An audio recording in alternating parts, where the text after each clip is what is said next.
So, ano tong work relationship equilibrium o WRE? So, ito yung ano eh. Ito yung balance na hindi ka na kung ito yung balance na kung saan nagpapakita kung gaano ka dapat maging close sa boss mo.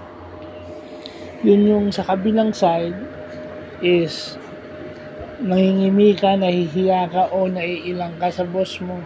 And then yung other extreme side naman is napaka-close mo na sa boss mo.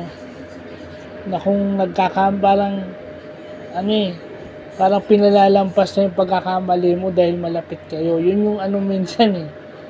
'Di ba?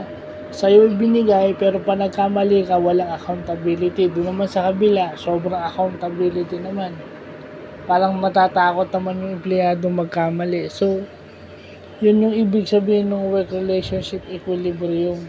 You got the right amount of accountability given to you.